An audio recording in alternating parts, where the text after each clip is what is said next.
Graça, misericórdia e paz.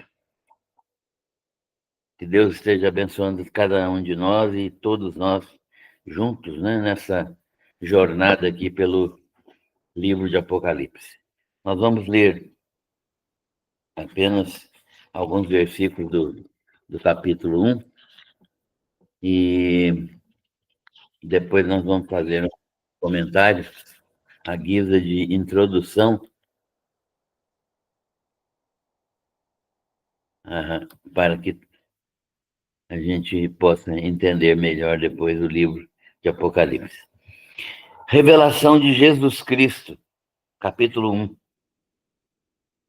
Revelação de Jesus Cristo que Deus lhe deu para mostrar aos seus servos as coisas que em breve devem acontecer e que ele, enviando por intermédio do seu anjo, notificou ao seu servo João, o qual atestou a palavra de Deus e o testemunho de Jesus e o testemunho de Jesus Cristo quanto a tudo o que viu. Bem-aventurados aqueles que leem e aqueles que ouvem as palavras da profecia e guardam as coisas nela escritas, pois o tempo está próximo. E João, as 7 igrejas que se encontram na Ásia, graça e paz a vós outros, da parte daquele que é, que era e que há de vir, da parte dos 7 espíritos que se acham diante do seu trono, e da parte de Jesus Cristo, a fiel testemunha, o primogênito dos mortos e o soberano dos reis da terra, aquele que nos ama e pelo seu sangue nos libertou dos nossos pecados e nos constituiu reino, sacerdotes para o seu Deus e Pai. A ele a glória e o domínio pelo século dos séculos. Amém. Eis que vem com as nuvens e todo o olho o verá, até quantos o traspassaram. E todas as tribos da terra se lamentarão sobre ele, certamente. Amém.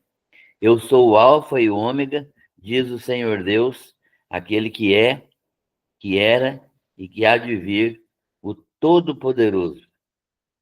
Eu, João, irmão vosso, e companheiro na tribulação, no reino e na perseverança em Jesus, achei-me na ilha chamada Patmos, por causa da palavra de Deus e do testemunho de Jesus. Achei-me em espírito no dia do Senhor, e ouvi por detrás de mim grande voz, como de trombeta, dizendo: o que vês? Escreve em livro e manda às 7 igrejas: Éfeso, Esmirna, Pérgamo, Tiatira, Sardes, Filadélfia e Laodiceia. Este é o conteúdo inicial que nós queremos dar como início ao estudo de Apocalipse, hoje fazendo apenas uma introdução. Senhor nosso Deus e Pai, é com alegria que nós nos aproximamos da Tua Palavra e com alegria nós temos os nossos irmãos conosco. Nós desejamos que o Senhor esteja tocando a nossa mente, o nosso coração, para que possamos estudar com mais profundidade esta palavra e podermos fortalecer e fundamentar a nossa fé na Tua palavra viva, que é o Senhor Jesus. Obrigado por todas as Tuas bênçãos.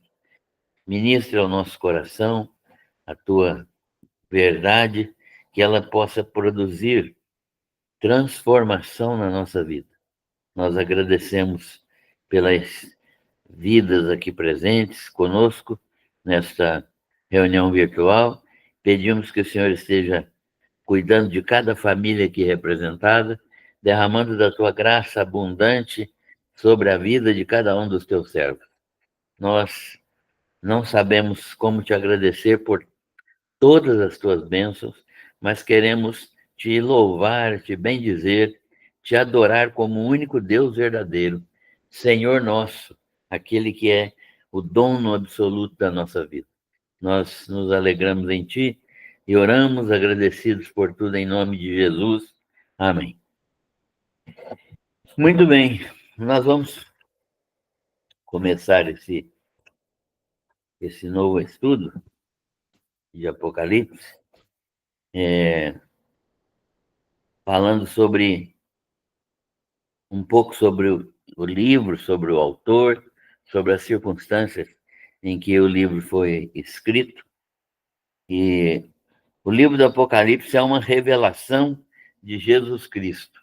Apesar de que muito tempo as pessoas passaram a temer o Apocalipse por causa do peso das revelações e por causa do não entendimento da linguagem apocalíptica, né? Por causa do não entendimento da, da interpretação correta que a Bíblia nos apresenta, então criou-se muito mistério em torno deste livro e não, não se aproveitou ao máximo este livro. E muitos pastores e líderes de igrejas nunca, nem ao menos, leram de maneira concreta, de maneira certa, este livro. E não passavam para ninguém, as ideias que se tinha eram as ideias mais variadas possíveis a respeito deste livro. O livro do Apocalipse é uma revelação. Ele foi dado para esclarecer, ele foi dado para que a gente pudesse entender aquilo que vai acontecer no final dos tempos. O livro fala das coisas que viste, das coisas que são e das coisas que irão acontecer. Ou seja, João está falando de alguma coisa que ele viu, que é a pessoa de Jesus glorificado, né? O Jesus que veio a este mundo e que morreu e foi ressuscitado e foi glorificado. Ele está falando das coisas que são, ou seja, das coisas que estão no tempo de João aqui, mas não mais no tempo de Jesus, né? Porque Jesus já foi para o céu.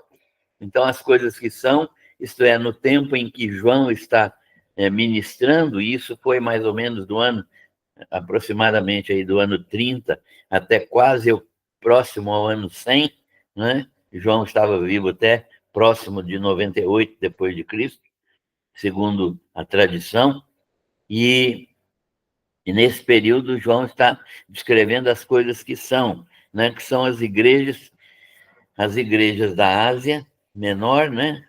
Éfeso, Esmirna, Pérgamo, Tiatira, Sardes, Filadélfia e Laodiceia. Essas 7 igrejas, que não são 7, são N igrejas, né? Mas 7 por quê? Porque foram escolhidas por Deus essas 7 igrejas, dadas primeiro as suas características individuais. Cada igreja é uma igreja. Cada igreja é uma igreja. Normal, uma igreja real, uma igreja viva, verdadeira, localizada numa determinada cidade, no espaço de tempo, num espaço geográfico, num tempo real. Então, é uma igreja real, mas é também, e com características próprias delas, cada uma delas. Mas elas são também típicas, elas tipificam etapas da história da igreja. Elas são proféticas no sentido de que elas tipificam a, a, a história da igreja. Ou seja, Éfeso é uma igreja que existiu, uma igreja real, uma igreja que é verdadeira, uma igreja que foi fundada pelo apóstolo Paulo, e uma carta é escrita a ela. Uma segunda, mas a própria igreja representa, a igreja de Éfeso, representa também uma etapa do cristianismo, são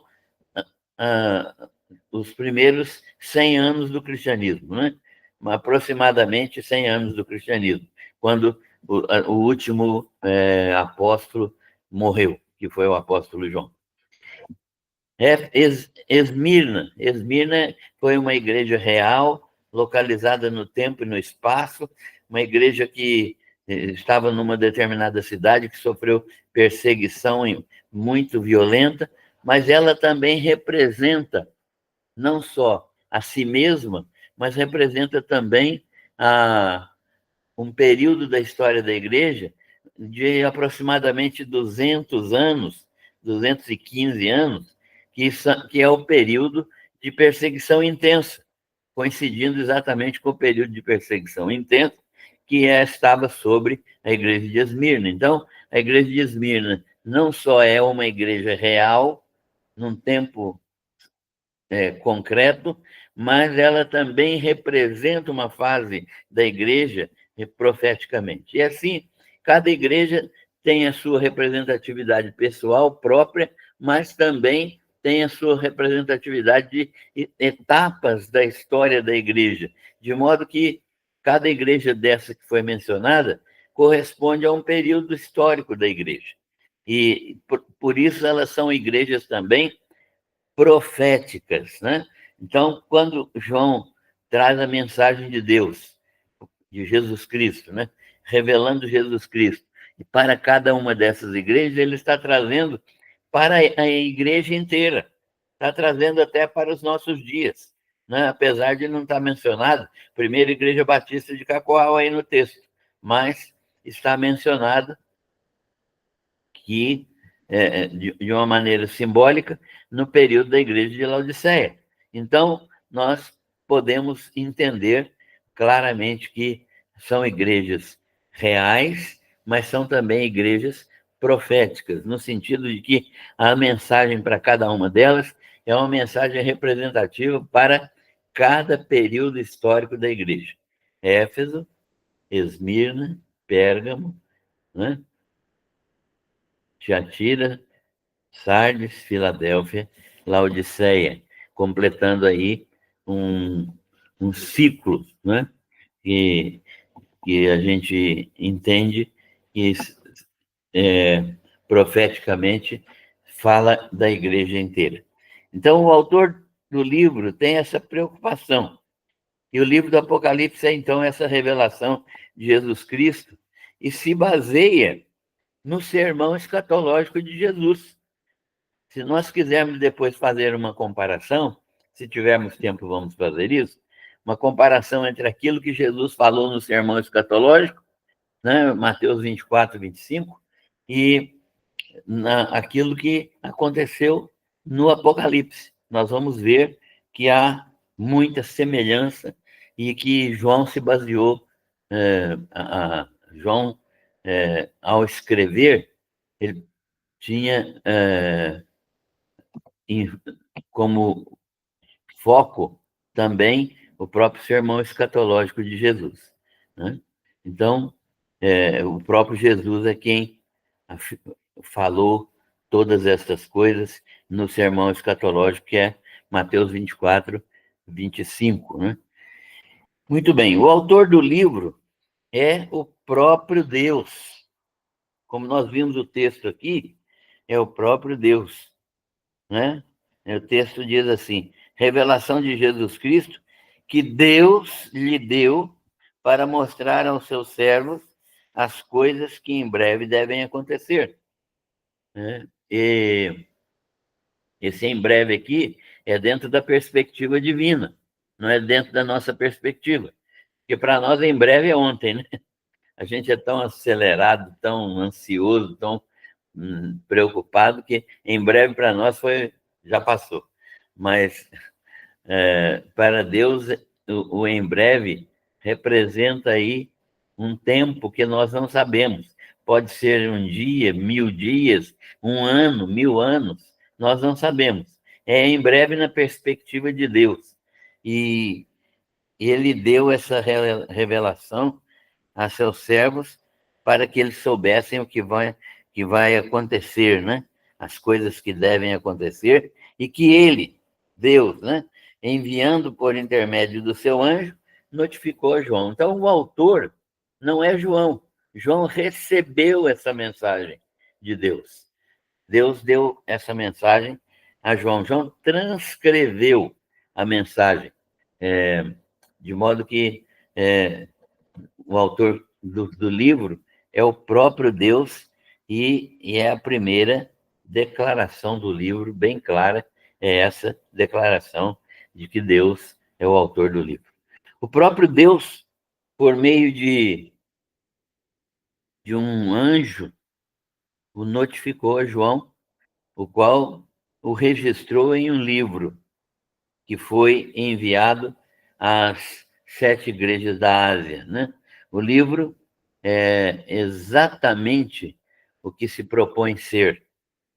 Ele, ele traz consigo a marca do Rei Jesus Cristo, né? Da sua própria vitória sobre todas as forças do mal. Jesus, então, vai demonstrar neste livro, né?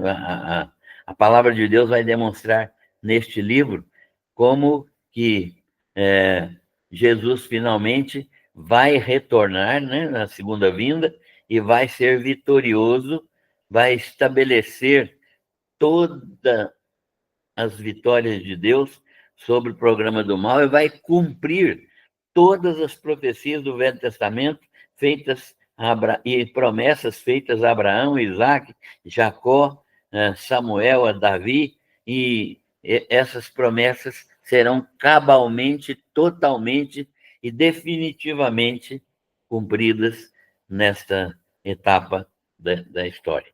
E então vai haver um reino de paz, um reino de prosperidade, tal qual se vê nas profecias de Isaías e de Jeremias, né, de Oséias, de Miqueias, que mostram que vai haver um reino de paz, de prosperidade, em que Jesus vai reinar com vara de ferro. O próprio Salmo, né, o livro de Salmos, Salmo 2, Salmo 89, mostra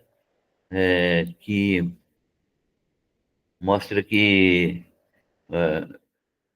tudo vai consumar-se nesse reino milenar, esse reino de 1000 anos que Jesus vai reinar, com Satanás preso, completamente preso, e Jesus liderando e julgando todos os povos com retidão, com justiça, com misericórdia. E também fazendo justiça àqueles que são rebeldes e que permanecerão, que podem permanecer, né, sem andar em obediência. O livro, portanto, é exatamente o que ele se propõe ser. Ele é um relato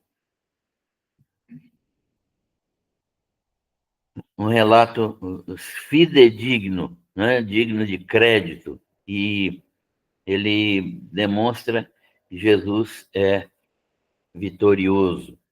O autor humano é o próprio João, o autor humano, né?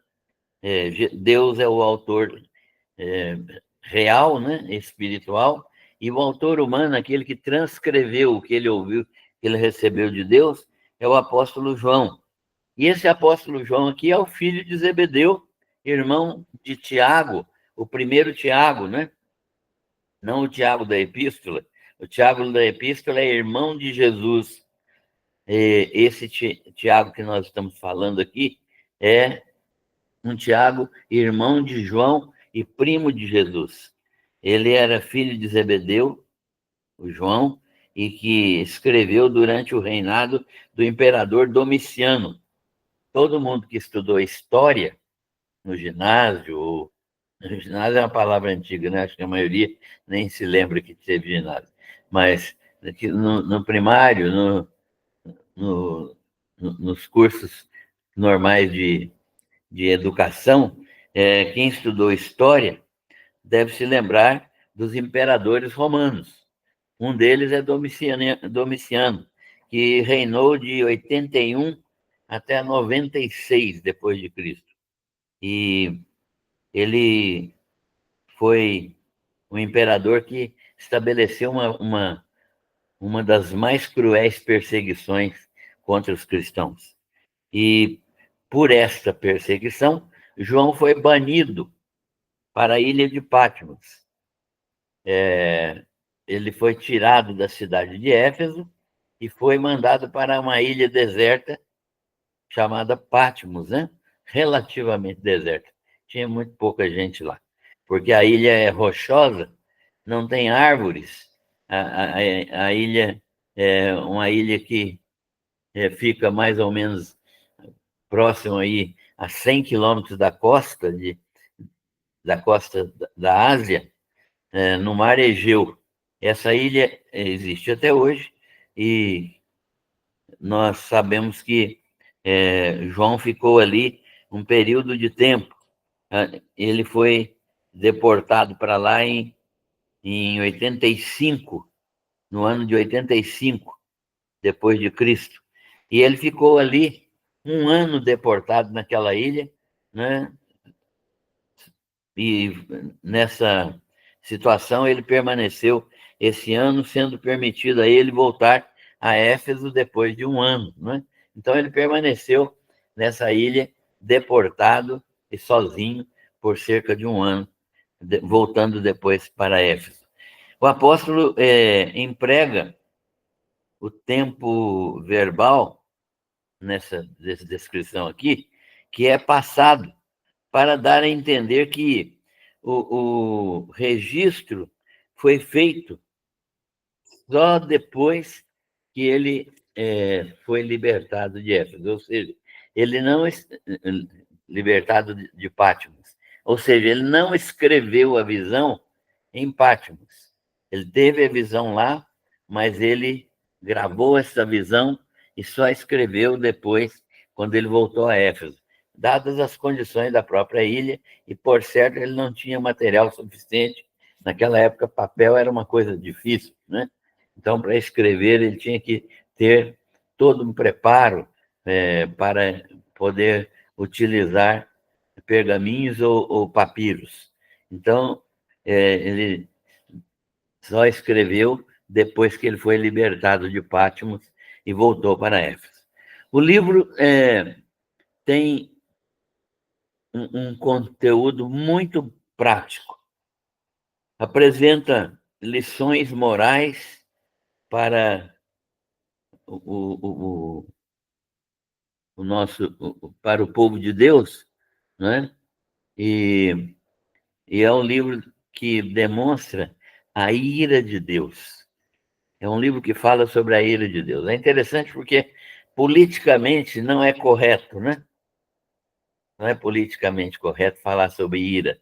Hoje em dia, falar sobre ira não traz ibope para ninguém. Aliás, um pregador que fale sobre a ira de Deus, ele está fadado a pregar somente para algumas pessoas, e no domingo seguinte é possível que ele não pregue para ninguém, né? Mas nós sabemos que a ira de Deus faz parte intrínseca do seu caráter.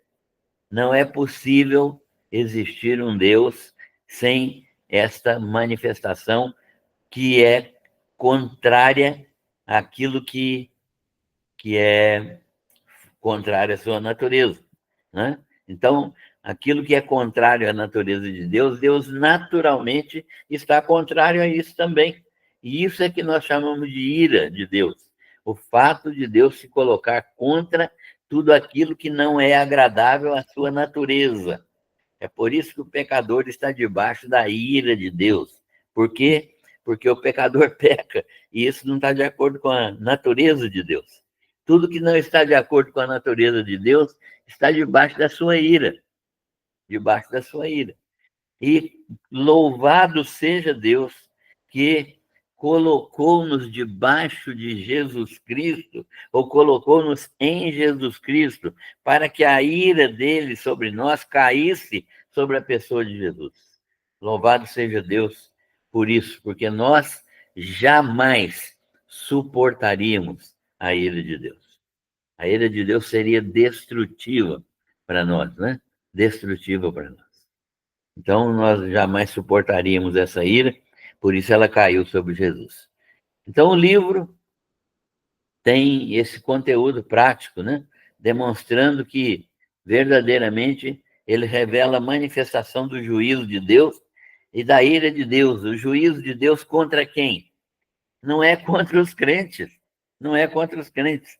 Ele manifesta a ira de Deus no Apocalipse contra Satanás e seus anjos, a humanidade rebelde e os judeus rebeldes. Não é contra a igreja. A gente não localiza a igreja no livro de Apocalipse a partir do capítulo 4. A gente localiza a igreja enquanto ele está falando de Éfeso, Esmirna, Pérgamo, Tiatira, Sardes, Filadélfia e Laodiceia. Enquanto ele está falando dessas 7 igrejas que representam a história completa da igreja, enquanto ele está falando sobre isso, nós localizamos a igreja. A partir daí, a visão é transposta para o céu. E aí nós não vemos mais se mencionar o nome igreja, né? Porque a igreja subiu com Jesus e ela não está mais sujeita a nenhuma intempérie deste mundo presente.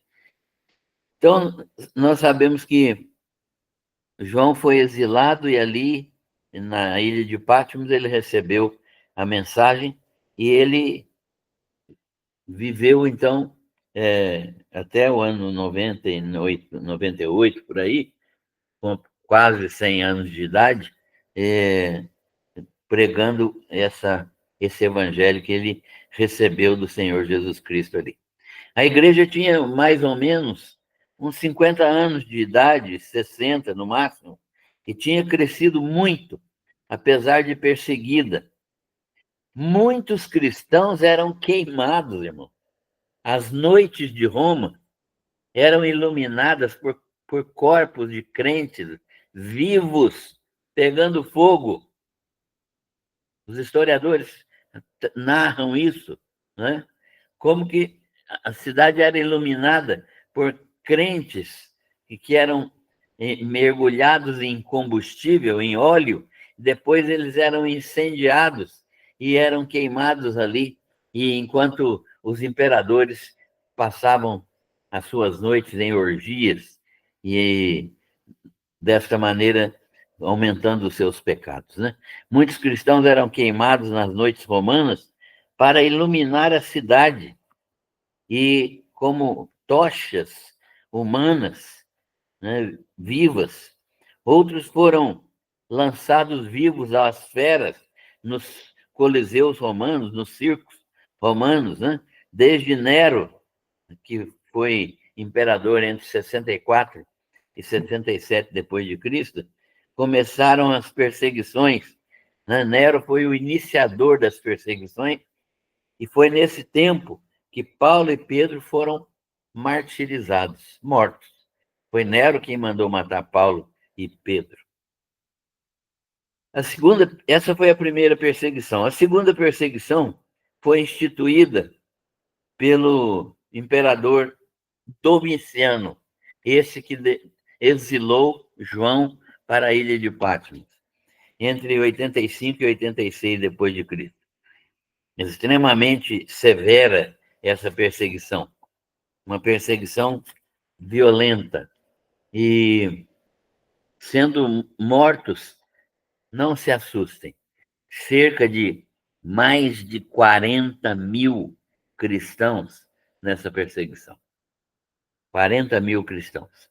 E João foi banido para a ilha de Patmos. Né? João não foi morto, mas foi banido para Patmos. E a terceira perseguição foi a perseguição do imperador chamado Trajano, em 96 depois de Cristo. E estava para começar ainda quando João estava em Patmos. E João tinha sobrevivido a 2 anteriores perseguições, né? A de Nero e a de Domiciano. João tinha sobrevivido a essas 2 anteriores e estava para entrar na terceira perseguição, mais uma tentativa do Império Romano de destruir o povo de Deus. Quem estava por trás disso, certamente, era um maligno, né? Estava orientando, insuflando os imperadores a derramar o sangue dos cristãos. Nesse contexto de sofrimento, derramamento de sangue, morte violenta, nesse contexto é que o livro foi dado para demonstrar a soberania de Deus, para demonstrar que Deus é soberano e que ele vai dominar todas as coisas e ele vai encorajar a igreja diante do sofrimento, mas também vai demonstrar que a segunda vinda de Jesus e o estabelecimento do seu reino vão cumprir plenamente as alianças de Deus com o seu povo. Ou seja, João recebeu uma mensagem de que tudo aquilo que foi prometido no Velho Testamento e que foi ensinado por Jesus aos apóstolos, né? Quando ele disse que o reino viria num tempo em que Deus determinasse, então tudo isso está agora no livro de Apocalipse, demonstrando que Deus vai realmente cumprir tudo aquilo que foi planejado por ele mesmo na eternidade. Um problema crucial, um problema grave no estudo do Apocalipse é o método de interpretação, ou a escola de interpretação seguida pelo estudante. Nós temos pelo menos 4 escolas ou 4 posições quanto à interpretação do livro. A primeira delas é a posição preterista. O que significa isso? É uma posição que afirma que as profecias do livro foram cumpridas nos primeiros séculos da história da igreja, ou seja, nos 3 primeiros séculos, todas as profecias sobre a igreja e Israel foram cumpridas nos primeiros séculos da história da igreja. Essa posição preterista, então, diz que o livro só tinha um valor profético até o 3º século, mas que, a partir daí, ele não tinha mais validade, né? Não, as profecias já foram cumpridas, então ele ficaria para ser estudado para a gente entender como é que foi, mas não tem mensagem para o futuro. Essa é uma posição que não necessita nem de defesa, né? Porque é uma posição que não coaduna com a verdade, porque Deus deu essa revelação para a igreja, deu essa revelação para a igreja saber que, mesmo tendo perseguições, vai chegar um tempo em que Deus vai derramar a sua ira sobre os perseguidores. E derramando sua ira sobre os perseguidores, ele vai livrar a igreja do período de perseguição. Segunda posição é a posição histórica. O que é a posição? Nós falamos sobre a posição preterista, que olha o livro como se fosse um acontecimento do passado, né? Como se fosse, por exemplo, a história de Israel, lá no passado. Não tem nada a ver conosco. Não é verdade isso. A segunda posição é a posição histórica, que afirma que o livro é um panorama do desenrolar da história, desde João até o final dos tempos. Ou seja,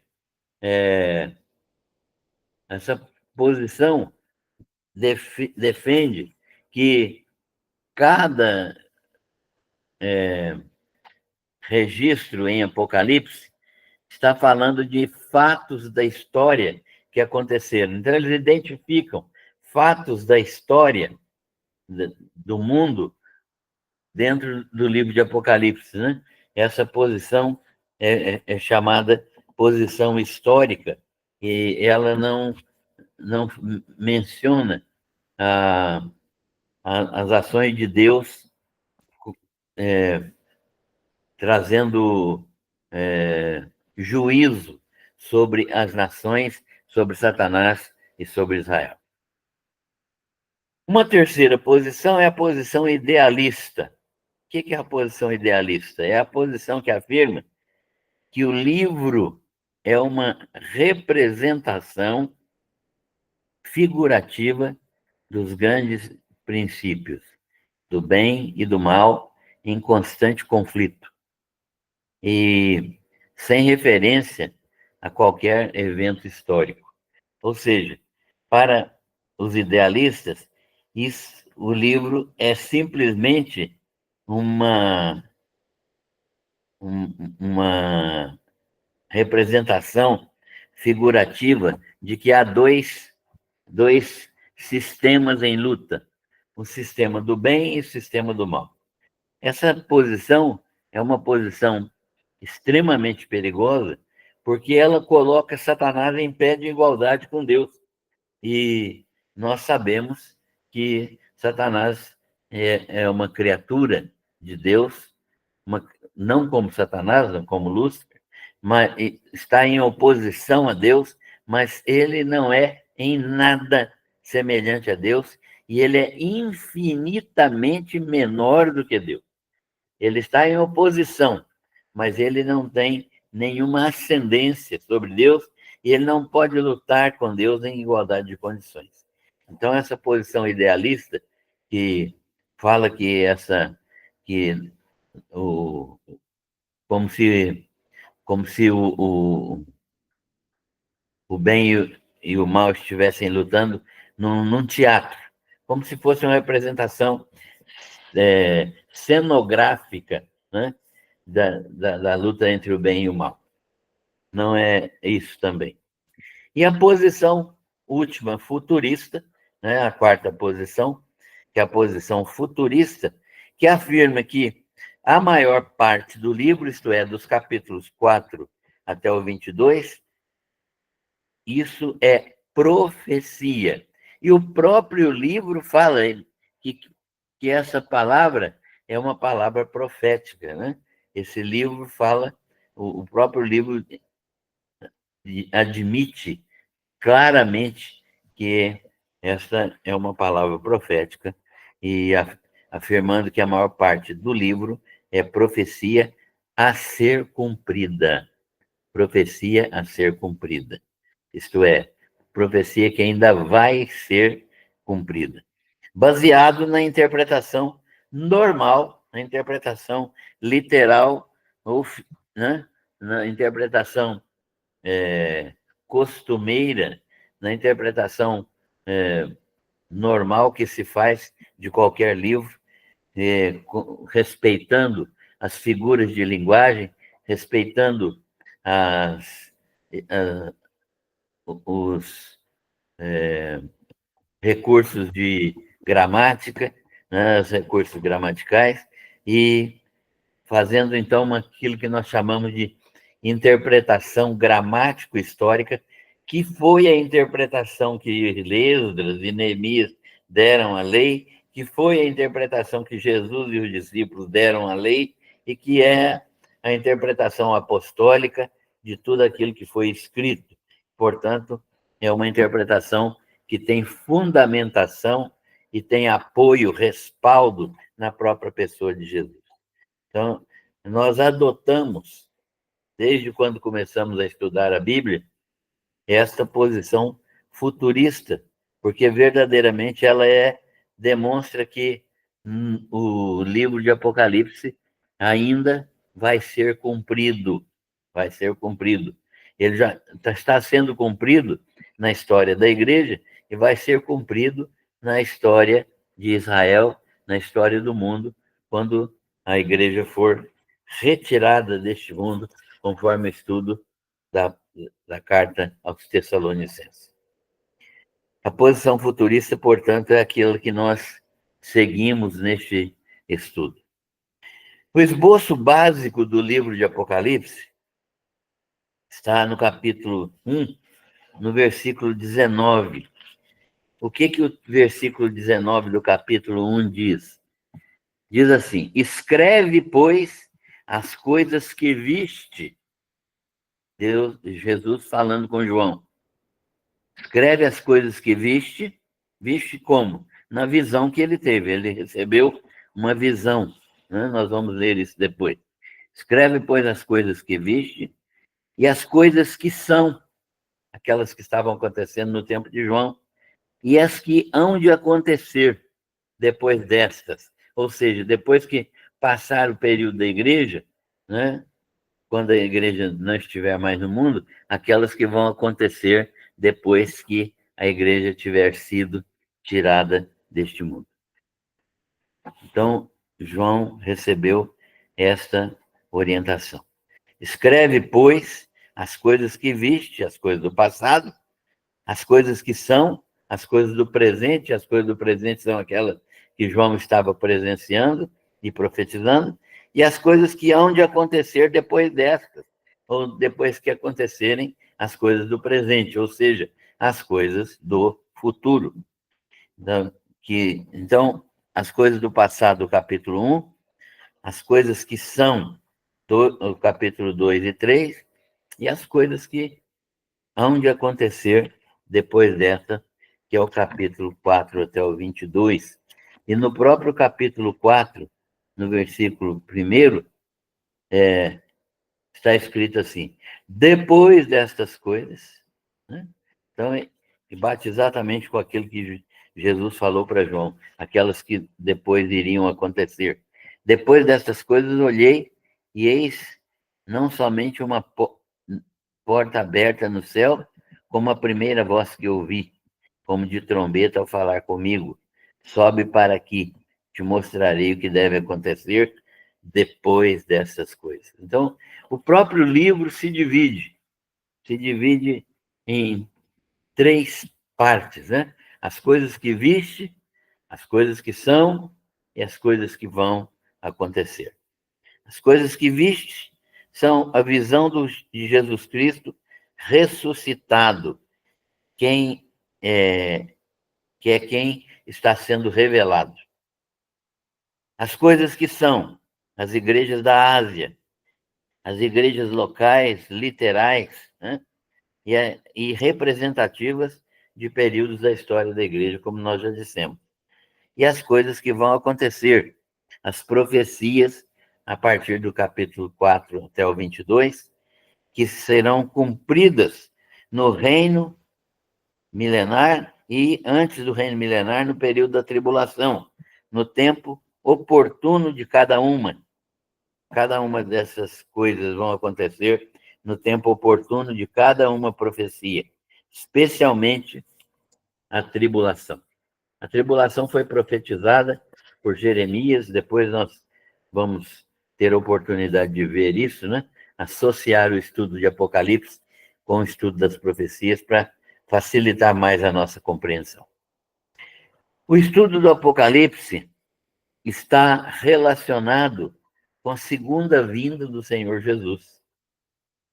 Jesus vai voltar, irmão. Segunda vinda é um fato absolutamente claro, um fato absolutamente seguro, um fato absolutamente determinado. Ninguém pode mudar isso. Jesus vai retornar, né? A segunda vinda é um evento extremamente importante e vai, vai culminar com todas as manifestações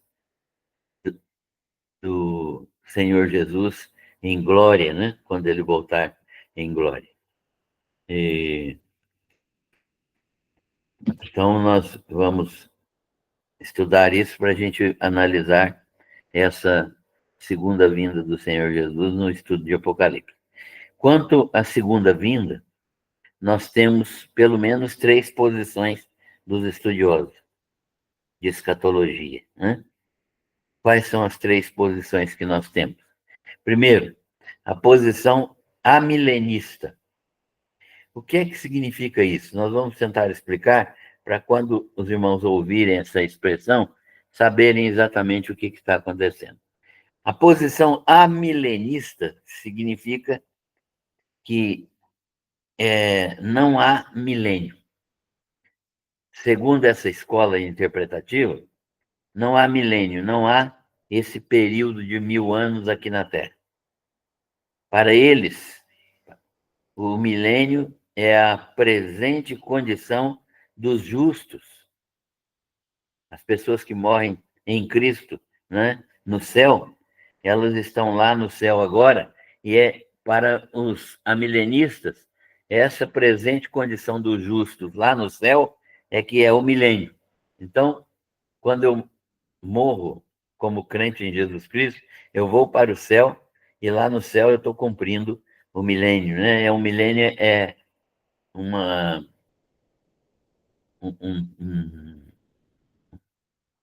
um fato que não é literal, né? Não é 1000 anos como Apocalipse nos ensina, né? É um período de tempo indefinido em que nós já estamos no céu com Cristo. Para eles, o milênio é a presente condição dos justos no céu, e alguns até mudam um pouquinho essa convicção, dizendo que o milênio é a soberania de Cristo nos corações dos salvos. Então, quando eu me converto ao Senhor Jesus, eu já entrei no milênio. Mas a Bíblia ensina que o milênio é um período de 1000 anos, e que esse período de 1000 anos é um período que vai entre a primeira ressurreição, que é a ressurreição dos crentes, e a segunda ressurreição, que é a ressurreição só dos ímpios. A Bíblia não mistura julgamento de salvos com perdidos. Uma das confusões que se faz é a mistura daquele juízo que está em Mateus, em que Jesus separa os cabritos das ovelhas. Mas aquilo lá é um juízo para a entrada no reino milenar. Não tem nada a ver com julgamento de perdidos ou com galardoamento de salvos. Então, nós precisamos entender que essa presente condição, os amilenistas tratam o milênio como a soberania de Cristo nos corações dos salvos. Mas isso fere a interpretação bíblica literal das coisas que estão preditas no Apocalipse. A ordem dos acontecimentos, segundo essa escola, é a era da igreja, né? Esse período que nós estamos vivendo, da igreja, desde a ressurreição de Jesus, o Pentecostes, até agora, essa era da igreja, mais de 2000 anos já, ou quase 2000 anos, ela termina em um período de convulsões, ou seja, vai haver piora da situação no mundo, apesar da igreja. Cristo vem a segunda vez, e haverá uma única ressurreição de salvos e perdidos, quer dizer, salvos e perdidos estão na mesma ressurreição, o que contraria frontalmente o livro de Apocalipse, e vai haver um juízo geral, juízo para ambos, né, no mesmo dia. Né? Não há tempo para o tribunal de Cristo, para galardão, e mistura galardão com salvação, e depois a eternidade. Né? Depois disso, a eternidade. O problema é que eles espiritualizam as promessas e profecias feitas a Israel como se fossem cumpridas na igreja. Ou seja, aquilo que Deus prometeu a Abraão, Isaque, Jacó e a Davi para a nação de Israel como nação física, como restauração da nação de Israel no mundo, não é? Eles espiritualizam isso, dizendo que aquelas bênçãos são bênçãos para a igreja. Aliás, isso é feito também de modo que as bênçãos de Israel são tidas como bênçãos espirituais para a igreja e bênçãos materiais para a igreja na teologia da prosperidade. Muito bem. Essa ordem dos acontecimentos, então, mostra que o problema está na espiritualização das promessas e profecias feitas a Israel como nação. E, então, Apocalipse 20 seria a descrição da cena das almas no céu entre a primeira e a segunda vinda, mas não é isso que nós vemos ali. A segunda posição para estudo do Apocalipse, estudo de escatologia, é a posição pós-milenista. Falamos da primeira posição, amilenista. Não existe milênio. Mas agora nós vamos falar da posição pós-milenista, que acreditam na existência do milênio. Só que para eles, o milênio são os 1000 anos finais da história da igreja. E aí fica difícil, porque a partir de quando nós vamos começar a contar esses 1000 anos? Né? São os 1000 anos finais da história da igreja, mas nós não sabemos quando ela vai terminar. Como é que nós vamos saber qual que período que é esse de 1000 anos, né? Então, segundo essa posição, a segunda vinda de Cristo se dará depois do milênio, ou seja, o milênio é a parte final da história da igreja, os seus últimos 1000 anos, que será uma época de paz, de prosperidade, abundância e promovida pelos esforços da igreja. Para esses irmãos, a igreja vai evangelizar e evangelizar e evangelizar, e vai alcançar um nível que ela evangeliza o mundo inteiro, e o mundo vai ficar melhor, cada vez melhor, e até que Jesus Cristo, quando o mundo estiver bem bom mesmo, ele volta para assumir o seu lugar. E Cristo virá, então, ocorrerá uma ressurreição generalizada de justos e ímpios, tudo misturado, e um juízo geral, daí a eternidade. O método de interpretação desses irmãos espiritualiza amplamente as profecias, como os próprios amilenistas. E Apocalipse 20, entretanto, será cumprido no reino terreno estabelecido pelos esforços da igreja. A igreja vai conseguir evangelizar o mundo. Paulo ensina, e Pedro também ensina, e Jesus também ensinou, que o mundo vai de mal a pior, né? A única possibilidade que o mundo tem de mudança é a intervenção pessoal do Senhor Jesus Cristo aqui, né? Mesmo a igreja pregando o evangelho, o mundo vai de mal a pior, porque as pessoas não vão crendo, né? Jesus disse que a situação seria cada vez mais grave, o amor de muitos esfriaria, até de crentes, né? Quanto mais de incrédulos. E a posição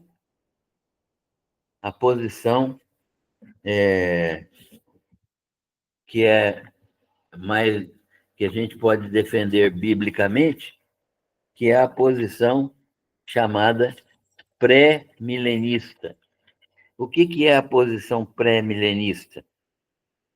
A posição pré-milenista é a posição que tem o seguinte significado.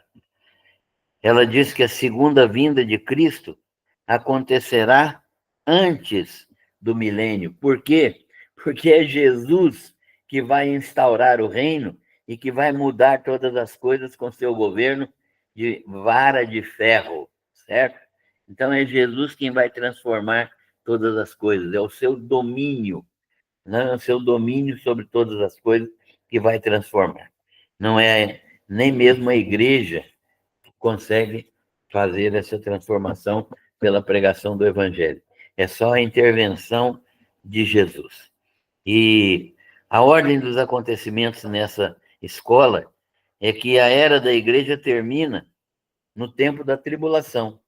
Ou seja, a era da igreja vai sendo reduzida, vai piorando esse período, não a igreja, mas o mundo vai se tornando cada vez mais maligno, mais corrupto, mais depravado, e aí chega um tempo que está escrito em Tessalonicenses, que a igreja será tirada daqui e o anticristo se manifesta poderosamente. E ele se manifesta poderosamente e estabelece, Jesus estabelece o seu reino, ele retorna depois da tribulação, né? Esse período em que o anticristo vai dominar o mundo intensamente, integralmente, é um período de 7 anos. Qual a base para esses 7 anos? A última semana de Daniel, né? Da profecia das 70 semanas, que nós vamos ter que dar uma pincelada nela quando tiver a oportunidade, no estudo de Apocalipse, para que nós entendamos por que nós julgamos e temos convicção de que o período da tribulação dura 7 anos. Então, a segunda vinda de Cristo acontecerá antes do milênio, e é Jesus quem vai inaugurar o milênio, e vai entrar no milênio com aqueles que forem separados à direita dele. Vinde, benditos de meu Pai, possuí por herança o reino que vos está preparado antes da fundação do mundo.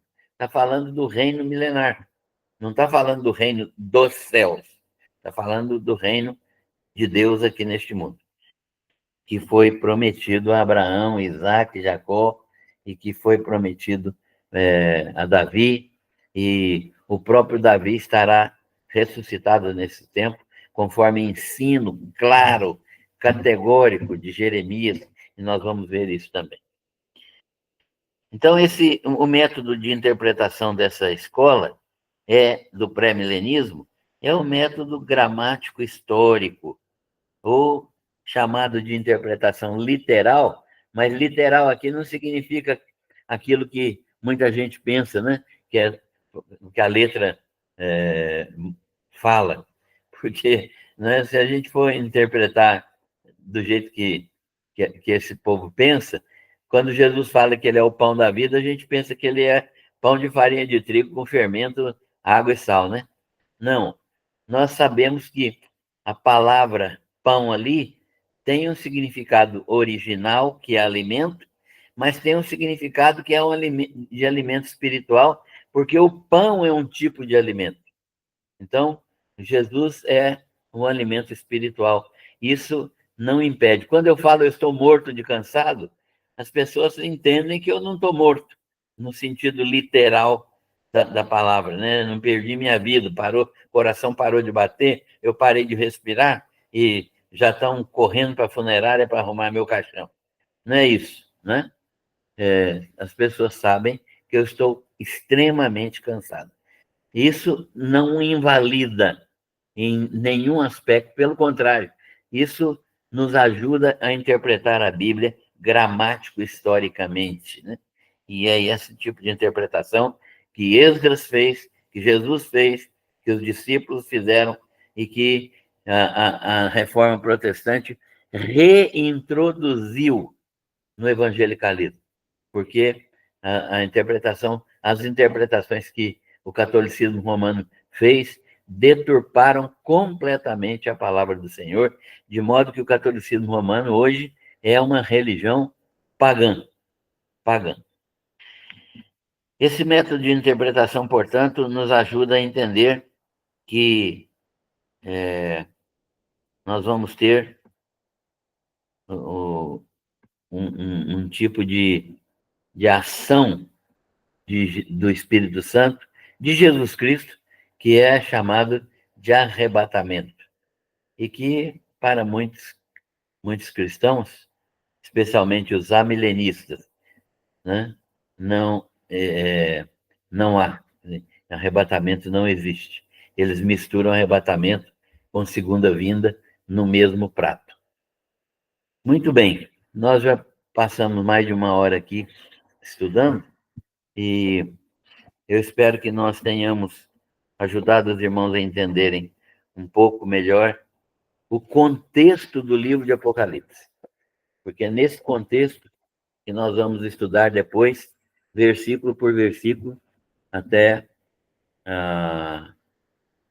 o final do livro, e vamos aprender desse livro coisas maravilhosas que Deus tem para nos ensinar.